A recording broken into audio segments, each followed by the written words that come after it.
Bonjour à tous, c'est Jean-Luc Haut sur sa chaîne YouTube. Aujourd'hui, nous allons parler du Brésil qui va moderniser 68 avions d'attaque légers A-29 Super Tucano en A-29M pour l'interopérabilité avec le Gripen.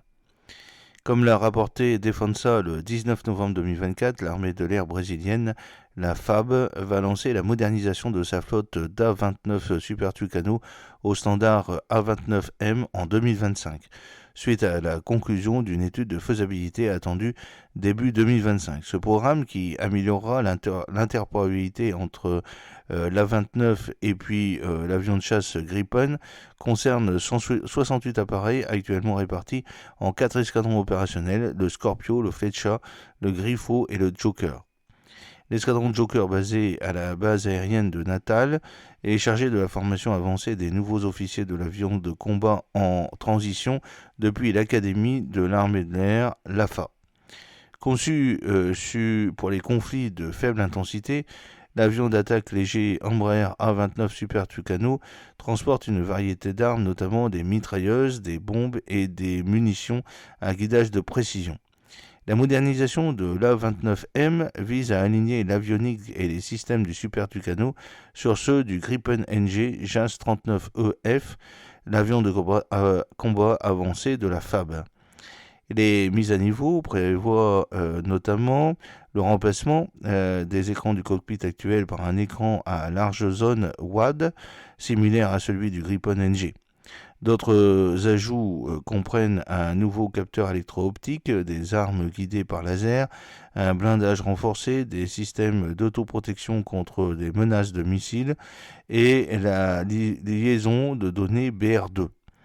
La liaison de données permettra une communication avec les avions Gripen, les plateformes radar E99 et les stations au sol.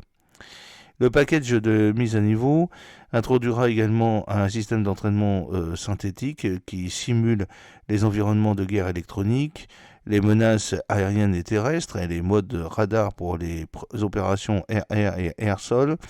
Le système devrait améliorer la connaissance de la situation des pilotes et l'efficacité de la formation.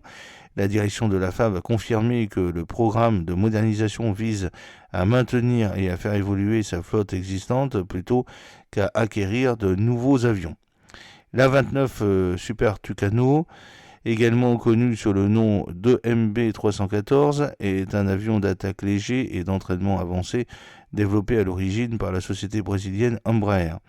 Il est opérationnel avec la FAB depuis 2003, avec 99 unités acquises dans le cadre du programme ALX.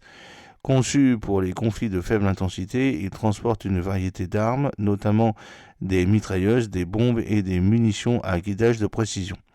L'avion présente une conception robuste capable d'opérer dans des environnements difficiles tels que la région amazonienne. Embraer a également développé une variante conforme à l'OTAN de l'avion, l'A-29N, qui devrait entrer en service dans l'armée de l'air portugaise.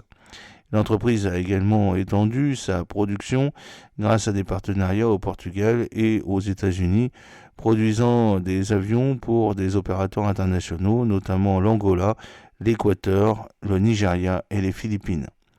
En utilisation opérationnelle, le Super Tucano a soutenu les patrouilles frontalières, les missions de lutte contre les stupéfiants et la formation. Il a été utilisé dans de nombreuses opérations, notamment l'opération Agatha, où il a mené des frappes contre des pistes d'atterrissage illicites. Au niveau international, l'avion a été utilisé au combat par de nombreux opérateurs, notamment en Colombie, où il a participé à des frappes de précision contre des groupes insurgés. Le programme de modernisation, qui prolongera la durée de vie opérationnelle de la flotte de la FAB de 15 ans, fait suite à l'acquisition en cours de la FAB des chasseurs Gripen NG depuis 2014. Le Brésil a acheté 40 unités Gripen, dont 8 ont été livrées à ce jour. La modernisation de la flotte A-29 vise à améliorer la transition et la préparation opérationnelle des pilotes passant à la plateforme Gripen. J'espère que cette petite vidéo vous a plu. N'oubliez pas de cliquer sur le pouce pour la promouvoir, de vous abonner si ce n'est pas encore fait, de partager cette vidéo sur vos réseaux sociaux. A très bientôt. Fidèlement, Jean-Luc O.